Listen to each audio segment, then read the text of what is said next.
আজকে মিয়া ছেলেরা কাফেরের মতো চুল রাখো, কাফেরের গেঞ্জি গায়ে দাও, কাফেরের মতো শরীর সাজাও, লজ্জা থাকা উচিত বেটা। ওরা আমাদেরকে 2 পয়সার মূল্য দেয় না, 2 পয়সার মূল্য দেয় না। টাকা তোমার, এমবি তোমার, পয়সা তোমার, মোবাইল তোমার, রাত কাটে তোমার, সময় যায় তোমার, লাভবান হয় বেঈমান। তোমার এমবি যে খরচ করো, নারী দেখো, নর্তকী দেখো, উলঙ্গ ছবি দেখো, আরে বেটা তোর বাপের নি লাভ হয় টাকাগুলো, না বেঈমানের লাভ হয়?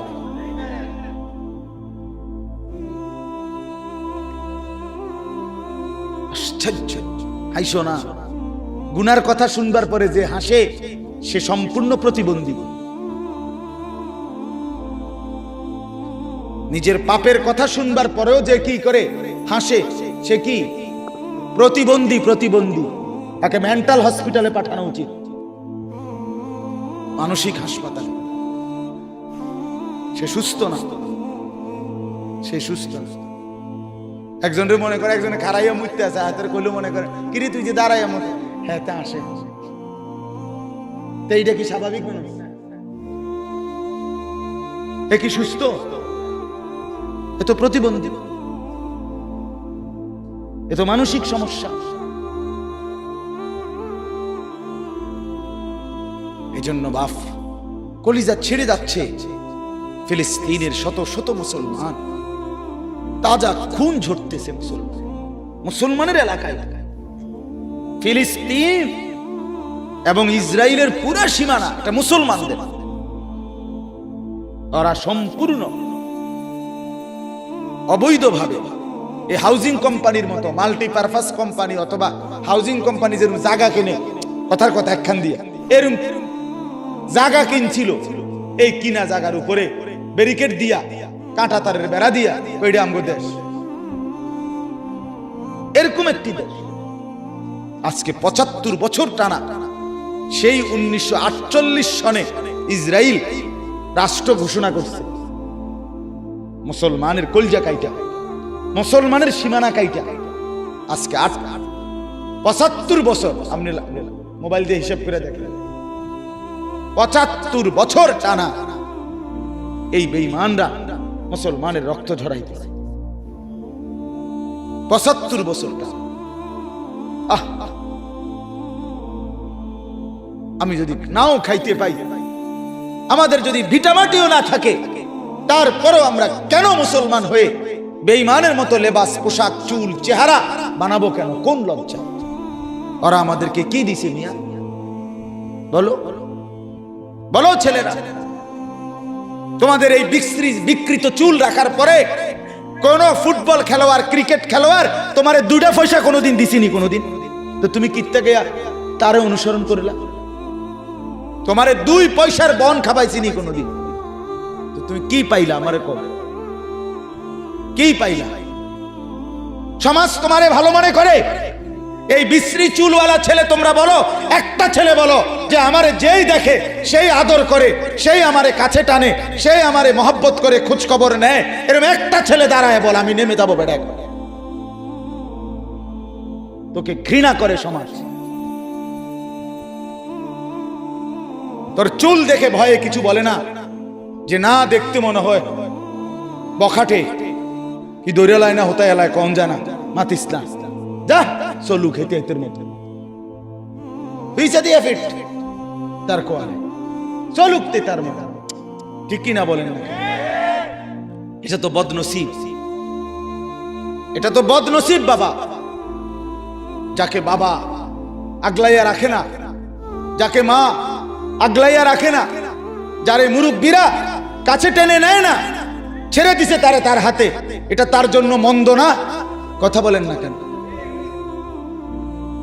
কেউ যদি সংশোধন না করে, কেউ যদি আগলাইয়া না রাখে, তো মানুষ সভ্য, ভদ্র, সুন্দর, উত্তম আখলাকওয়ালা কিভাবে হবে? কেমনে হবে? এটা কি ছাগলের ছাও? এটা কি গাভীর বাচ্চা? তো মানুষের বাচ্চা। মানুষের বাচ্চা তরবিয়ত লাগে, আখলাক শিখাইতে হবে। নবীজি বলছেন সাল্লাল্লাহু আলাইহি ওয়াসাল্লাম, মুরু আওলাদাকুম বিসসালাহ ওয়া হুম আবনাউ সাবঈন। তোমাদের সন্তানের বয়স যখন 7 বছর, তখন তোমরা তোমাদের সন্তানদেরকে নামাজের আদেশ করো। তাহলে বাপ মাকে বলছে তোমরা নামাজের কথা বলো, তাহলে মা বাপের দায়িত্ব সন্তানকে নামাজ শিখানো। তাহলে কেউ না কেউ তাকে শিখাইতে হয় কিনা বলেন?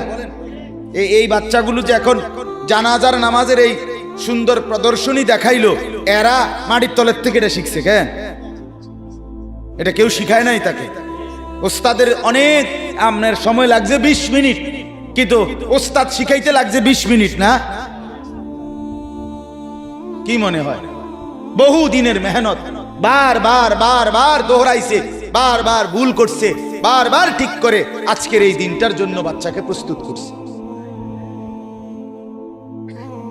তাইলে জিন্দেগি গড়তে হয় ছেলেরা, জীবন সাজাইতে হয়, কাউকে দেখতে হয়, কারো কাছ থেকে শিখতে হয় জীবন। তোমরা ছেড়ে দিছো নিজের হাতে নিজেরে, মনে করছো তোমার ফুর্তি, এ ব্যাটকাও, হাসো, রাস্তা রাস্তায় টুঁটো করো, মেয়ের পিছনে ঘুরে, এক মেয়ে হাঁটে, পিছন দিয়ে 4 জনে হাঁটে, একটা টিটকারি কথা কয়, বাকিরা খিলখিল করে হাসে। বাহ বাহ, মনে হয় যেন অর্থাৎ এই মাত্র পাবনার থেকে বাস এখানে নামাই দিছে। বুঝেন না কথা? পাবনার তারে রাখছে না, না রেখে এনে নামাই দিছে। আস্তাগফিরুল্লাহ, আস্তাগফিরুল্লাহ। আচ্ছা, এটা কে কইলেন এই কথাটা? ভালো কথা কইছে, একটা সুন্দর একটা মজার কথা বলি। সে বলছে পাবনার তারা এর থেকে ভালো। না না, এই কথাটা সুন্দর, কথাটার যুক্তি শুনেন। আমি গত মাসে আপনার পাবনা গেছিলাম, গত মাসে। তো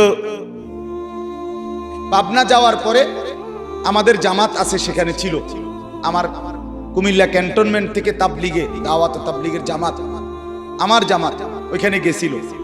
আমি ওদের নুসরতে একদিন ছিলাম পাবনায়, এক চিল্লা সময় লাগাই আসছে, আমার মাদ্রাসারও একজন উস্তাদ।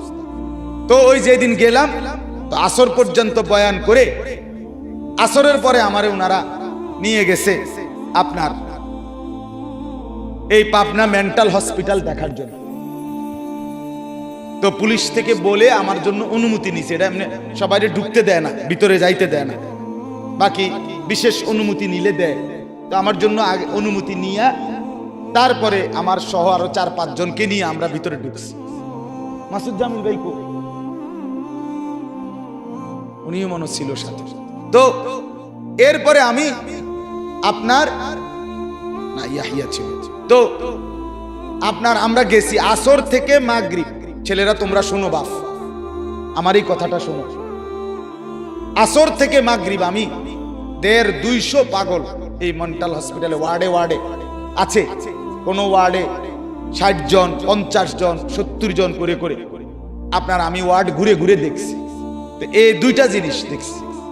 একটা হলো একেবারে কসম, যদি 200 পাগল এই হসপিটালে দেখে থাকি আমি সেদিন, তার মধ্যে সর্বোচ্চ 3 থেকে 4 জন হবে বুড়া মানুষ, খোদার কসম। আর সব বাকিগুলো জওয়ান যুবক। বুড়ো মানুষ কয়জন?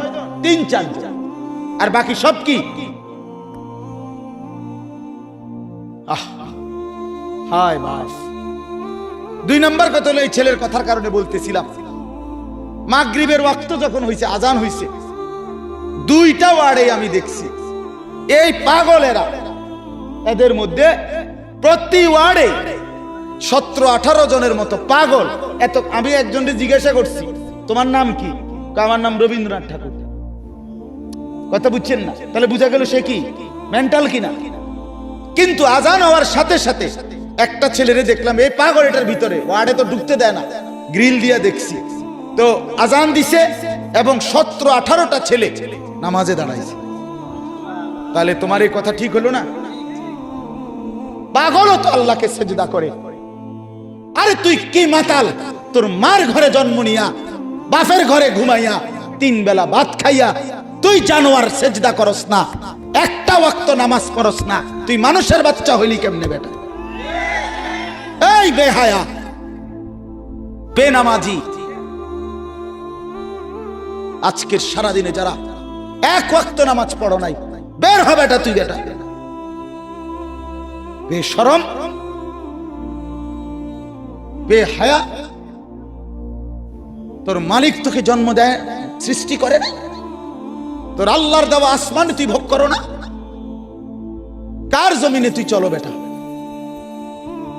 কার রোদ, কার বৃষ্টি, কার আলো, কার বাতাস? ঘটনা কি? আমিনতুম মান ফিস সামা, আল্লাহ বলে আসমানে যিনি আছেন আল্লাহ, তার থেকে নিজেকে নিরাপদ ভাবো না?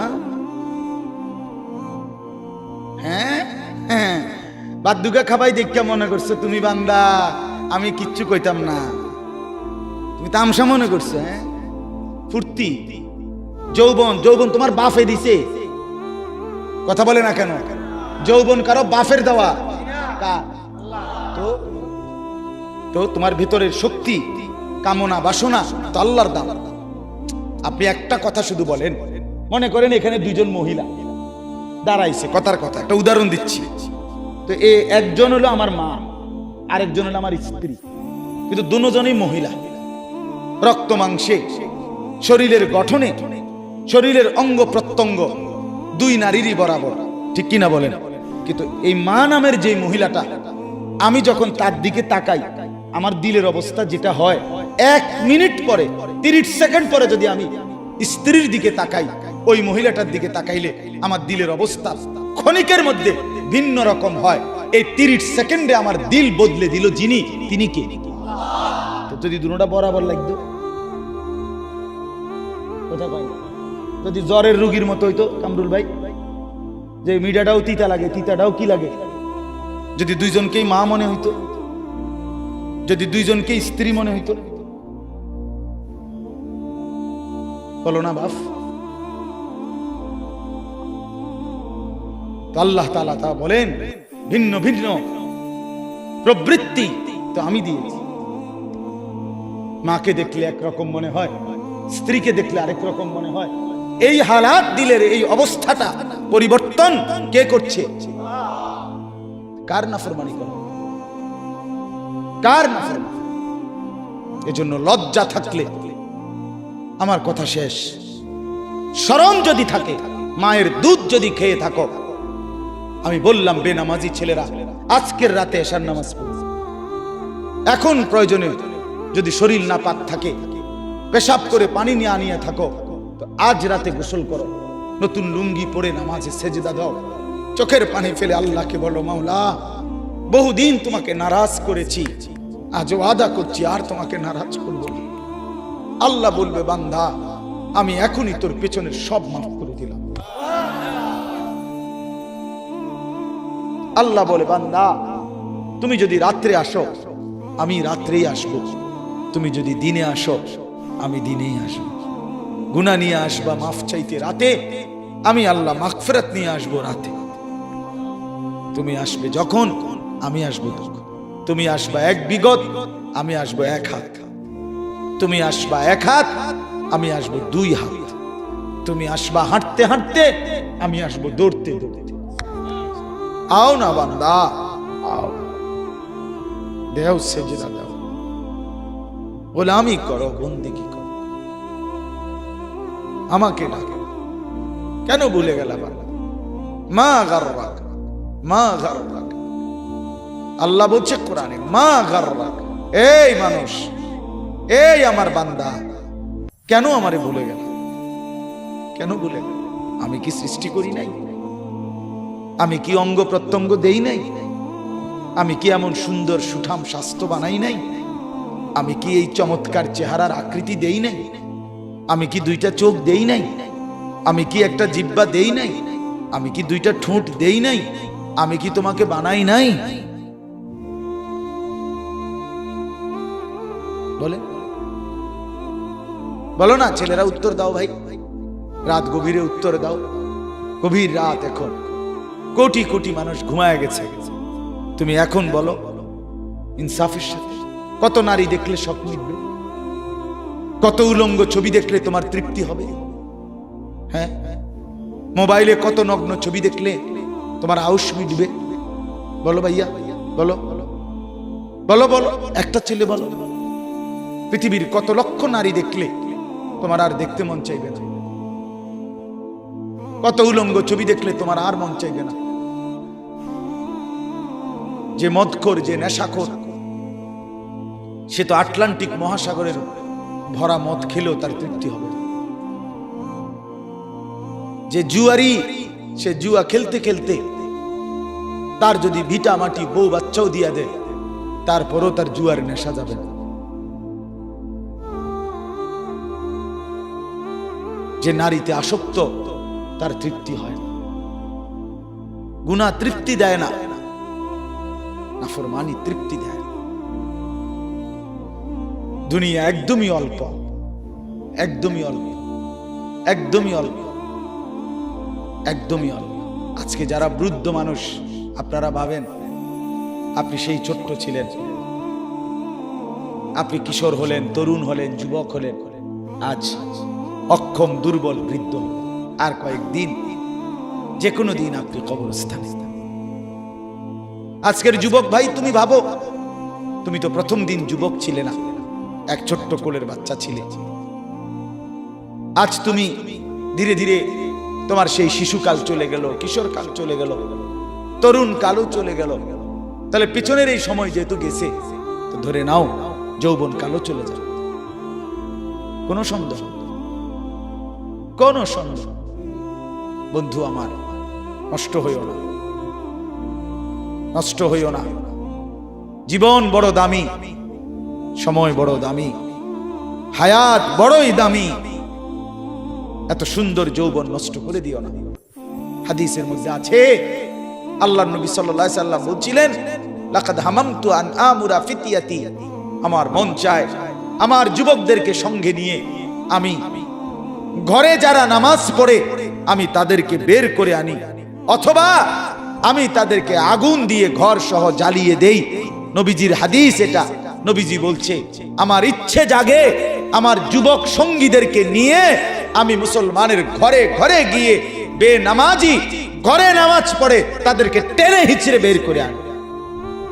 কথা ছিল এই, কথা ছিল যুবক সমাজ গড়বে, কথা ছিল যুবক মানুষকে আল্লাহর দিকে ডাকবে, কথা ছিল যৌবনকাল আল্লাহর জন্য ওয়াকফ করবে।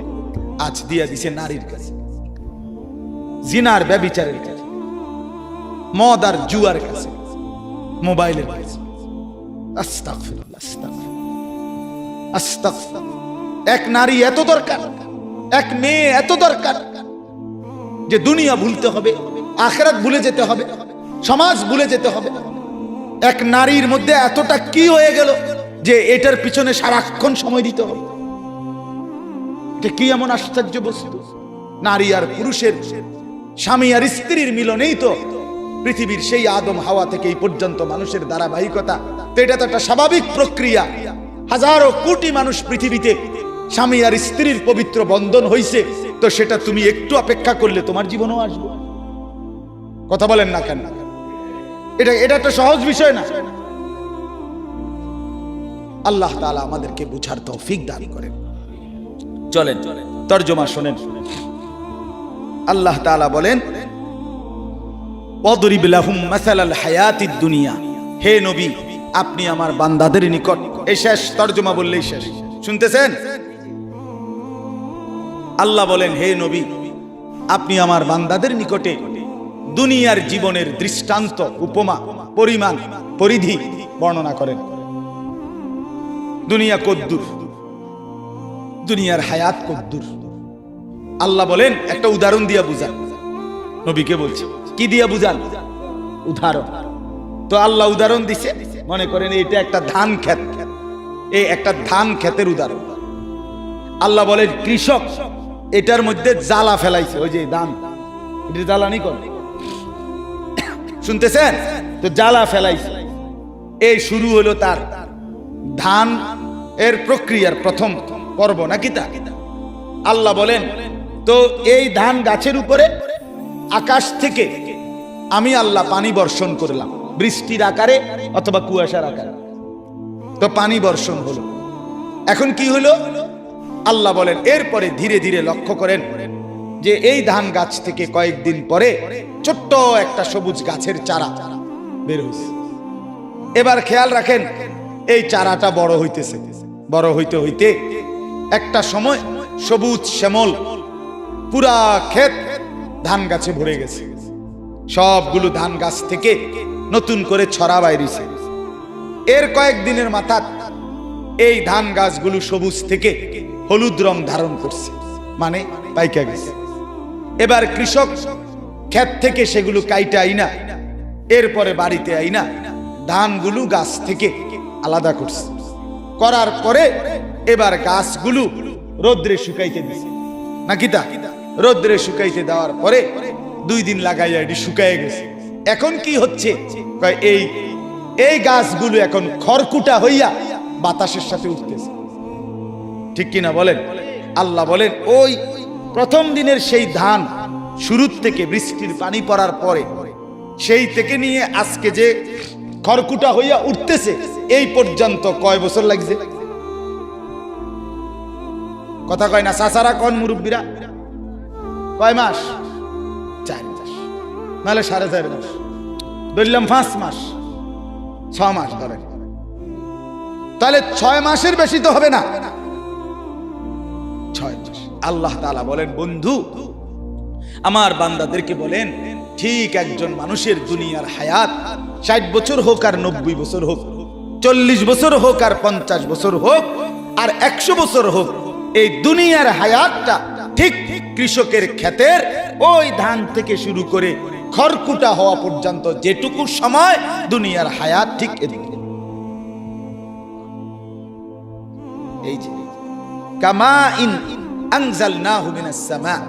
আল্লাহ বলেন দুনিয়ার দৃষ্টান্ত এমন ওই ক্ষেতের মতো যেই ক্ষেতে আমি আল্লাহ আসমান থেকে বৃষ্টি অথবা পানি বর্ষণ করলাম।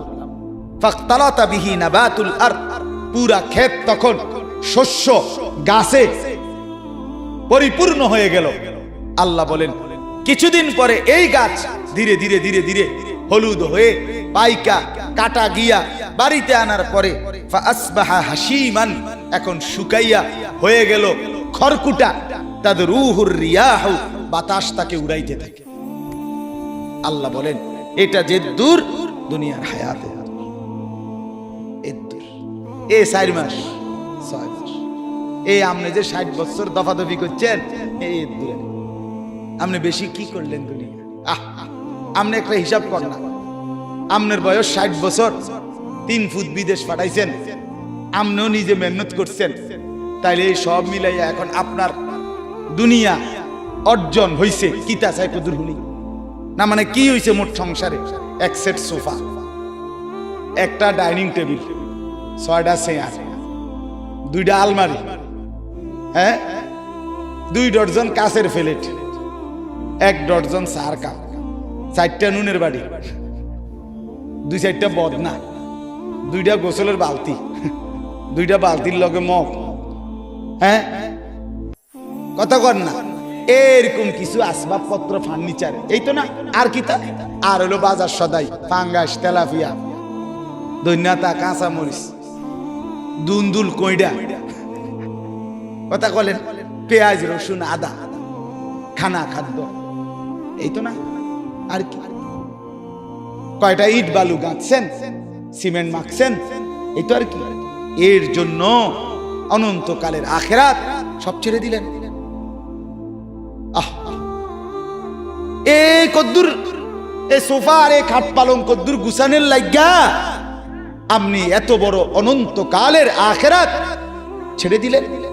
নামাজও পড়লেন না, যাকাতও দিলেন না, হজও করলেন না, হ্যাঁ হালাল উপার্জনও করলেন না, ওজনেও কম দিলেন, ধোকাও দিলেন, প্রতারণাও করলেন, সুদও খাইলেন, ঘুষও খাইলেন, সিটারিও করলেন, বাটপারিও করলেন, ছেলেও নামাজ পড়ে না, মেয়েও নামাজ পড়ে না, বউও নামাজ পড়ে না, ওমা আপনি কিতে করলেন? আরে কি তো করলেন? আল্লাহ বলেন বান্দা ভেবে দেখো, ভেবে দেখো, ভেবে দেখো বান্দা কি করেছ, আহামরি কি অর্জন করছে। এমন যদি হইতো হুজুর আমি আটলান্টিক মহাসাগরটা মাড়ি দিয়ে ফুরাইছি এই 60 বছর। মাশাআল্লাহ, তো বিরাট কিছু, এত বড় সাগর মাড়ি দিয়ে ফুরান।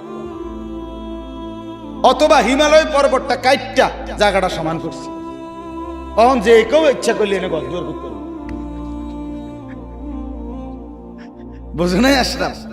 এটা হলে তো একটা কথা ছিল না, মাশাআল্লাহ, এটা বিরাট কথা। বেটা হিমালয় পর্বত কাইটটা কি করছে, মানুষের বসবাসের উপযোগী করছে, অন মানুষের ঘর দুয়ার করবে এনে। আপনি কি বেশি কি করছে? আল্লাহ বলেন ওয়া কানাল্লাহু আলা কুল্লি শাইইন মুকতাদিরা। এই জায়গা মোটরসাইকেল দিয়ে জায়গা, এই কই যা চিনি আমি সদর বদর মুনাজাত, এখন মুনাজাত হবে, মুনাজাত দিয়ে আসেন, মুনাজাত দিয়ে যান। আল্লাহ তাআলা বলেন, আল্লাহ তাআলা সমস্ত বিষয়ের উপরে পূর্ণ ক্ষমতাবান। পূর্ণ কি বলেন না? আল্লাহ বলেন, বান্দা তোমার দুনিয়া, তোমার আখিরাত, তোমার রাত, তোমার দিন, তোমার সকাল, তোমার দুপুর, তোমার বিকাল, তোমার গভীর অন্ধকার, তোমার একাকী, তোমার প্রকাশ্য, তোমার ঘর, তোমার বাজার, তোমার চাকরি, তোমার ব্যবসা, তোমার লেনদেন, পুরা অবস্থার উপরে আল্লাহ ক্ষমতাবান। একটা একটা করে তোমারে বুঝাই দিবে। হ্যাঁ, তুমি কি মনে করছো? হ্যাঁ, আল্লাহ টের পাইছে না? আপনি যে ওজনে কম দিচ্ছেন, মানছে না টের পাইছে না?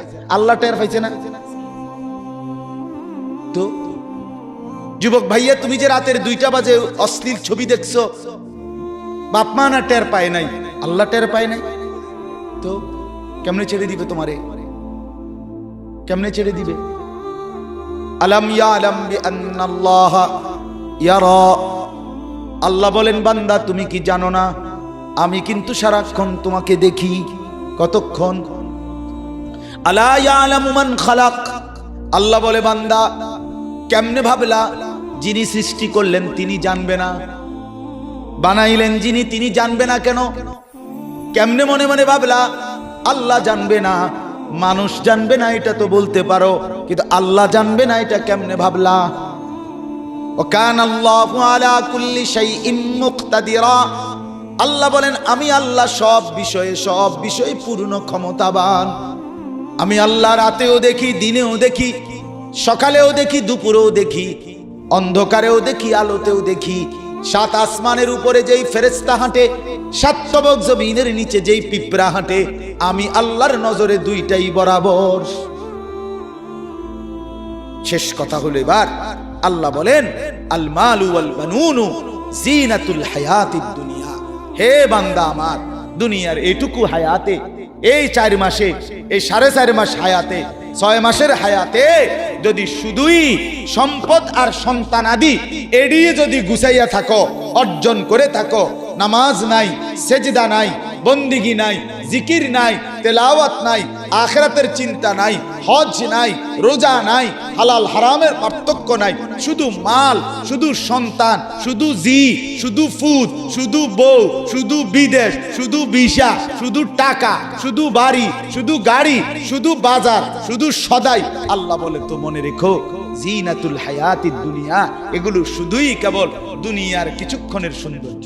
ওই 4.5 মাসে, কয় মাসের? 6 মাসে, 6 মাসের সৌন্দর্য।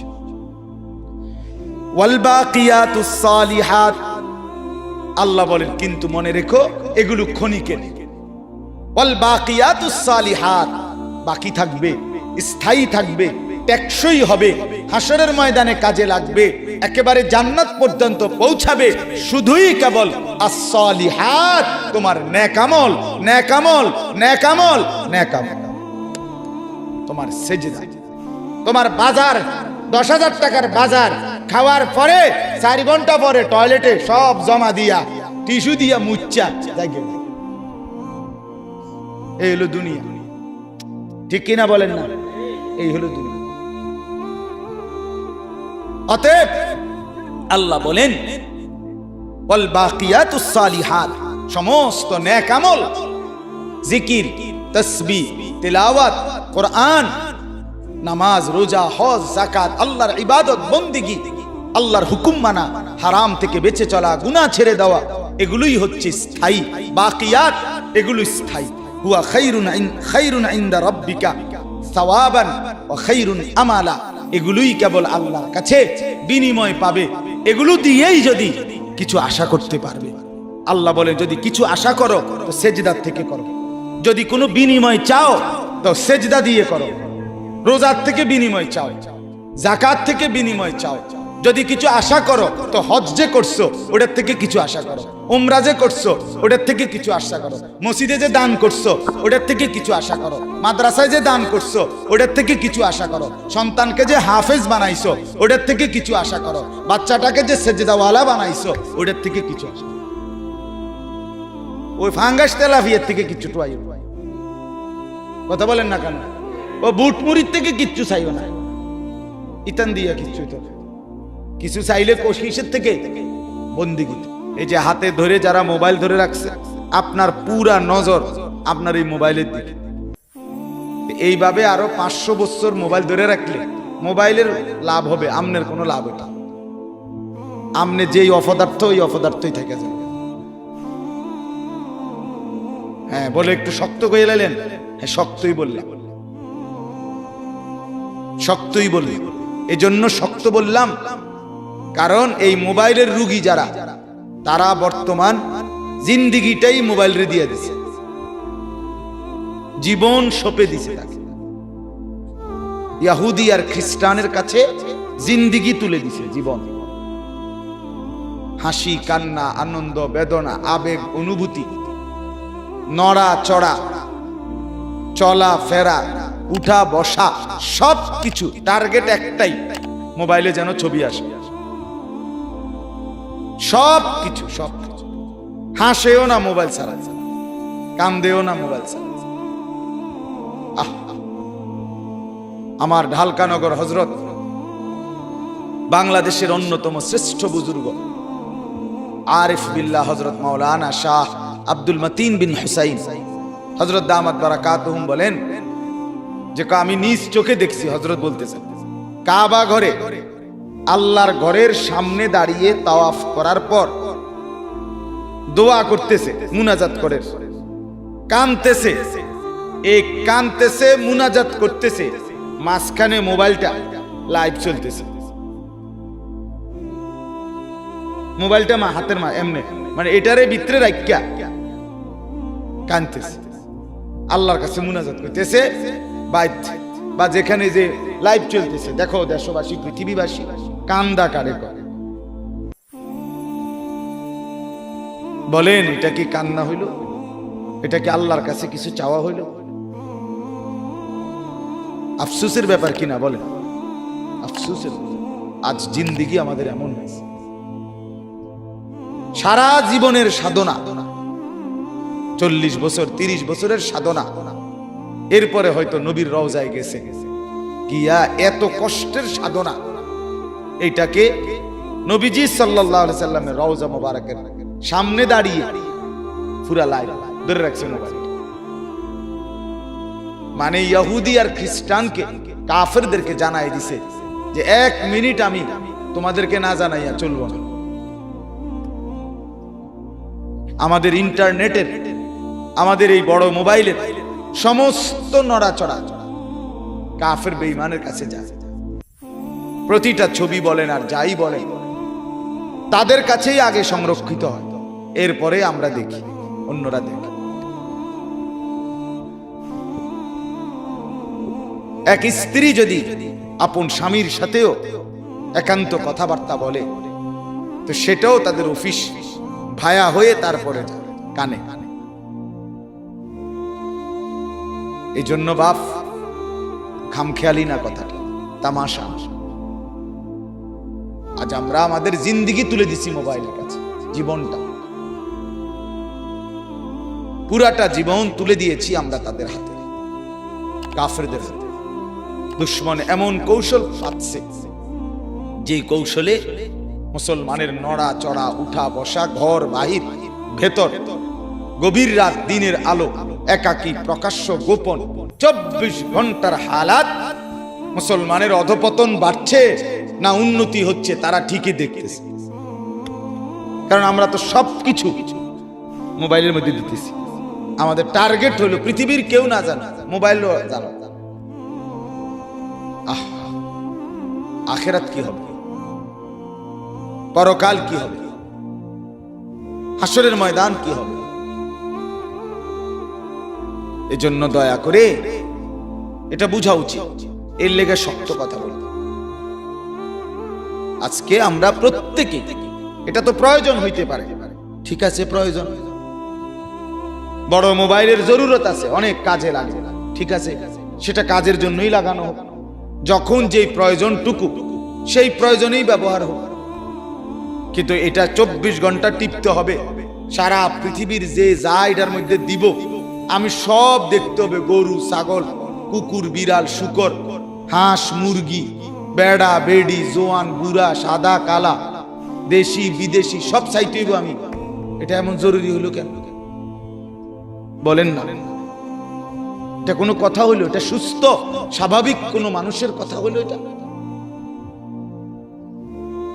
আল্লাহ তাআলা আমাদেরকে বুঝ দান করেন। এজন্য বললাম দয়া করে প্রত্যেকেই দুইটা আয়াত মাত্র আমি আপনাদের সামনে পড়ছি, মনোযোগ দিয়ে শুনে, অল্প একটু কথা। 15 নম্বর পারা 18 নম্বর সূরা কোরআনুল কারীমের সূরা কাহাফ, এই সূরাটার নাম। এই সূরার দুইটি আয়াত 45-46, এই দুইটি আয়াত আপনাদের মাঝে আমি তেলাওয়াত করেছি। সূরা কাহাফ, সূরাটার নাম কি বলেন তো? আবার বলেন, আবার বলেন। এটা গুরুত্বপূর্ণ একটা সূরা। কোরআনুল কারীমের সব সূরাই দামি, পুরা কোরআনই দামি। এই সূরার খুব ফজিলত, সীমাহীন ফজিলত। আমাদের প্রিয় নবী সাল্লাল্লাহু আলাইহি ওয়াসাল্লাম তিনি বলেন, যে ব্যক্তি এই সূরা কাহাফ এর প্রথম 10 আয়াত এবং শেষের 10 আয়াত নিয়মিত পড়বে, আল্লাহ তাআলা তাকে দাজ্জালের ফিতনা থেকে বাঁচিয়ে দেবে। উসিমা মিন ফিতনাতিদ দাজ্জাল। 2 নাম্বার হলো এই সূরা কাহাফ শুক্রবার দিন, জুমার দিন, এই যে আজকে যেই দিন গেল, শুক্রবার দিন যদি কোনো ব্যক্তি পড়ে তো নবী সাল্লাল্লাহু আলাইহি সাল্লাম বলেন আল্লাহ তাআলা তাকে 3টা মর্যাদা দান করবে। কিবারে পড়লে, কি সূরা পড়লে? সূরা কাহাফ। 1 নাম্বার, আল্লাহ নবী সাল্লাল্লাহু আলাইহি ওয়াসাল্লাম বলেন এই সূরা যে ব্যক্তি শুক্রবার দিন পড়বে তো তার জমিন থেকে আসমান পর্যন্ত পুরাটা জায়গা আল্লাহ তাআলা তার জন্য নূর আলোকিত করে দিবে। আওয়া আলাহু নূর, আলোকিত করে দিবে। এবং এই আলো কিয়ামতের দিন অন্ধকার ফুলসিরাত পার হওয়ার সময় তাকে আলো দান। 2 নাম্বার, যে ব্যক্তি সূরা কাহাফ নিয়মিত তেলাওয়াত করবে, আল্লাহর নবী সাল্লাল্লাহু আলাইহি সাল্লাম বলে প্রতি জুমার দিন, তো পরবর্তী শুক্রবার পর্যন্ত 8 দিন, শুক্র কত? এই 8 দিন যাবতীয় ফিতনা মুসিবত পেরেশানি থেকে আল্লাহ তাআলা তাকে নিরাপদ রাখবে। 3 নাম্বার, আগামী 8 দিন, এই 8 দিনের ভিতরে যদি দাজ্জাল বের হয়, আল্লাহ তাআলা এই সূরা তেলাওয়াতের বরকতে তাকে আল্লাহ দাজ্জাল থেকে রক্ষা করবে। তাহলে পুরা সূরা পড়লেও দাজ্জাল থেকে বাঁচা যাবে। আবার প্রথম 10 আয়াত এবং শেষ 10 আয়াত পড়লেও দাজ্জাল থেকে বাঁচা যাবে। দাজ্জাল কি? দাজ্জাল মুমিনের ঈমান পরীক্ষার জন্য আল্লাহ তাআলা আখিরি জামানায় একজন ব্যক্তিকে প্রকাশ করবেন, যে হবে যুবক। নবীজি বলছেন যে হবে এলোমেলো চুলওয়ালা, এই এখন যে সেলুন কাটিং চুল কাটে যেগুলো, এদের চুল। এই যে জন্তু জানোয়ারের চুল যেগুলো কাটে, হাইওয়ানের চুল, বন্য প্রাণী, আফ্রিকার জঙ্গলি, এগুলো কোনো সভ্য সুস্থ স্বাভাবিক কোনো মানুষের চুল না। মুসলমান তো পরের কথা, কোনো স্বাভাবিক মানুষের চুল না। সুস্থ মানুষ যার স্বাভাবিকতা আছে, এটা এদের চুল না। হ্যাঁ, সম্পূর্ণ। তো এই কারণে আল্লাহ নবী সাল্লাল্লাহু আলাইহি ওয়াসাল্লাম বলেন দাজ্জাল হলো শেষ জামানায় প্রকাশ পাবে একটা যুবক। 2 নাম্বার হলো তার চুল হবে কাতাত, এলোমেলো, আউলা জাউলা, বড় সড়, পাখির বাসার মতো। নবীজি বলছেন গাছের ডালের মতো, তাক তাকওয়ালা, থাক থাকওয়ালা, বিভিন্ন রিওয়ায়াত আছে, শীতি কাটা ইত্যাদি ইত্যাদি। মানে স্বাভাবিক চুল না। স্বাভাবিক চুল হলো চতুর্দিক থেকে, এই যে চতুর্দিকে সমান, এটারই স্বাভাবিক চুল বলে। আর এদিকে বাড়ানো, বাম দিকে বাড়ানো, সামনের দিকে বড়, চতুর্দিক দিয়ে একদম সমান করে, কাইটা একদম সমান করে মাঝখান দিয়া, হ্যাঁ, মহিলাদের চুলের খোপার মতো ইত্যাদি। পাগল, মাতাল, অসুস্থ, বিকৃত, কথা বুঝেন? হ্যাঁ, এগুলা আপনি প্রত্যেকটা ছেলে পরীক্ষা করে দেখেন, অসুস্থ এগুলো। এদের কোনো সেজদা নাই, এদের কপালে কোনো নামাজ নাই, এদের মা বাবার সাথে এদের কোনো সম্পর্ক নাই, এদের এলাকার সাথে এদের কোনো মিল মহব্বত নাই, এরা পাড়া মহল্লা সমাজ কোনো কিছুর সাথে সম্পৃক্ত না। এরা এক ধরনের অসুস্থ জীব। যতগুলোর চুল দেখবেন আপনি আউলা জাউলা, এরা এই সমাজ থেকে বিচ্ছিন্ন এক জাতি। দেশ, সমাজ, পাড়া মহল্লা, মানুষের কল্যাণ, মানবতার উন্নয়ন, এমন কিছুর সাথে এরা শাহওয়াতের গোলাম। হ্যাঁ, আব্দুস শাহওয়াত মানে মনের চাহিদার গোলাম। এদের লজ্জাস্থানের শাহওয়াত, সারাক্ষণ মন চায় এদের কাছে বেডি চাইতে, নারী, ছবি, নাচ, গান, উলঙ্গ দৃশ্য, মোবাইলে ছবি, জিনা ব্যভিচারের দৃশ্য। এই কখনো দাঁড়াইয়া মতে, কখনো বইয়া মতে, কখনো হাঁটতে হাঁটতে মতে। হ্যাঁ, অত স্বাভাবিক না, কথা বোঝেন নাই আপনি? হ্যাঁ, যেমনি ইচ্ছে এমনি মতো। হ্যাঁ বেটা, লজ্জা থাকলে এই চুল রাইখো না। যদি মুসলমান হয়ে থাকো, এগুলা বেঈমানের চুল, ইহুদির চুল, কাফেরের চুল, ইহুদিদের চুল, দুশমনের চুল। বেঈমান তোমাদের ছেলেদেরকে নিয়ে পুতুল খেলে, পুতুল, হ্যাঁ, তামাশা করে। ওরা একবার কয় ডিজাইন দিছে যে দিক দিয়ে হালাই দাও, আমার মাতাল যুবক বলে হ্যাঁ ঠিক আছে, আবার বলে দিক দিয়ে ফেলে দাও, আবার বলে ঠিক আছে, আবার বলে চতুর্দিক দিয়ে হালাই দাও। তাহলে তুমি অসুস্থ না? তোমার আত্মসম্মান কোথায়? তোমার মা তোমাকে বুকের দুধ খাওয়ায় নাই? তুমি মুসলমান বাবার ঘরে বড় হও নাই? বেঈমান তোমারে নিয়ে নাচায় পুতুলের মতো, তুমি নাচো। ছি ছি ছি। আত্মসম্মান যার আছে, আত্মমর্যাদা আছে, আমার মা আমাকে দুধ খাওয়াইছে, আমার বাবা আমাকে পালছে, আমি মুসলমানের সন্তান, আমি কেন বেঈমানের পুতুল হব? হ্যাঁ, একবার জিজ্ঞাসা করে দেখছো ছেলেরা, এখানে যারা বসে আছো, একবার জিজ্ঞাসা করছো এগুলা কার চুল? তুমি কার ডিজাইন নিলা? কোন সুস্থ স্বাভাবিক পৃথিবীর কোন নামি দামি সম্মানিত কোন মানুষের চুল এগুলো? দুনিয়ার লাইনের, আরে হুজুর বাদ দেবে না, দুনিয়ার লাইনে কোন সম্মানিত নিয়ারা মাথা নামায় লাইলেই সমাধান না। এখন মাথা নোয়ায় লাইছো, কেউ দেখছে না, এটা দোস্ত সমাধান না। তোমার অনুভূতি জাগানোর জন্যই আমি এতগুলো শক্ত কথা বলছি। তোমার কলজাত লাগে যেন, তোমার বিবেক জাগে যেন, তোমার লজ্জা যেন হয় বেটা, এই জন্য বলল। তোমার আত্মসম্মান নিয়ে তুমি ভাবো, কে তোমার এই চুল কাটা দেখায়? তোমার এলাকার কোন সভ্য মানুষ, এই যে বাপ চাচা মুরব্বী যারা আছে, তারা জীবনে কোনোদিন এই চুল কাটছিল? তাইলে তুমি কোত্থেকে নিলা? কোন আলেমে দিন কোনদিন এই চুল কাটছিল? তো তুমি কোত্থেকে নিলা এটা? এদেশে যারা ডিসি, এসপি, এদেশে যারা ইউনিভার্সিটির প্রফেসর, এদেশে যারা উচ্চ শিক্ষিত ভদ্রলোক, তাদের কারো চুল এরকম? আরে কথা বলেন না কেন?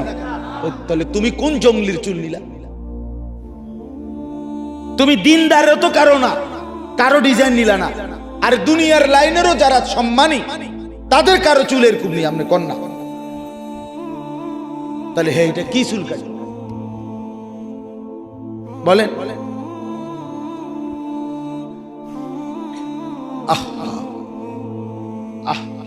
হ্যাঁ, এমন খেলোয়াড়ের চুল কাটছে, খেলোয়াড়ে দুইটা বাচ্চা লইয়া এরপরে বেডিরে বিয়ে করছে। হ্যাঁ, জানেন না, আগে বাচ্চা হয়েছে দুইজন, এরপরে কয় আমি হেবিডিরে বিয়ে করি। ঘোড়ায় চড়িয়া মর্দ হাঁটিয়া চলিল, কিছুক্ষণ পরে মর্দ রওনা করিল। এটা আমরা ছোটবেলায় পড়ছি, মানে অবাস্তব কথা, অযৌক্তিক কথার উদাহরণ আছে যে ঘোড়ায় চড়িয়া মর্দ মানে পুরুষ হাঁটিয়া চলিল। সে বলতেছে কবিতা যে ঘোড়ায় চড়িয়া মর্দ হাঁটিয়া চলিল। ওমা কিও কয়, ঘোড়ায় চললে হাঁটিয়া চলে কেমনে? হাঁটিয়া চললে ঘোড়ায় চড়ে কেমনে? বুঝেন নাই কথা? এরপরে কইতেছে কিছুক্ষণ পরে মর্দ রওনা করিল। লোকটা কিছুক্ষণ পরে কি করছে? রওনা করছে। তো এতক্ষণ কি চড়ছে? এতক্ষণ যে বললেন ঘোড়ায় চড়ছে, এতক্ষণ যে বললেন হাঁটিয়ে চলছে, ইডি কিতা পরে যদি রওনা করে তো আগে কিটছে না। মানে এটা একেবারে অবাস্তব কথা কিনা, অযৌক্তিক কথা, হাস্যকর বিষয়। এজন্য আপনি নাম বলাতে কইলাম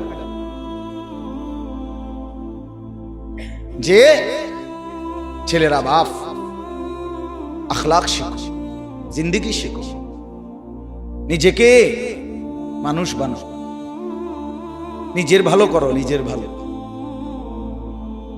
ভালো করো। মানুষ এত মাতাল হয় না, মুসলমান এত মাতাল হয় না। হ্যাঁ, ইহুদিরা আমাদেরকে সাজায় দেয়, আমাদের যুবকরা সাজায়, অথচ সেই বেঈমানরা মুসলমানকে বলছে 24 ঘন্টার ভিতরে মুসলমানের মাতৃভূমি, মুসলমানের পৈতৃক ভূমি গাজা, ফিলিস্তিন, এটা মুসলমানের পৈতৃক ভূমি। ওরা জারজ, ওরা অবৈধ রাষ্ট্র। ইসরায়েল কোনোভাবে কোনো বৈধ রাষ্ট্র নয়। বেঈমান সে বলছে মুসলমানদেরকে যে 24 ঘন্টার ভিতরে মুসলমানের এরিয়া ছেড়ে দিতে। শুনছেন আজকের ঘোষণা? কত বড় ডাকাত, কত বড় ডাকাত! আহা,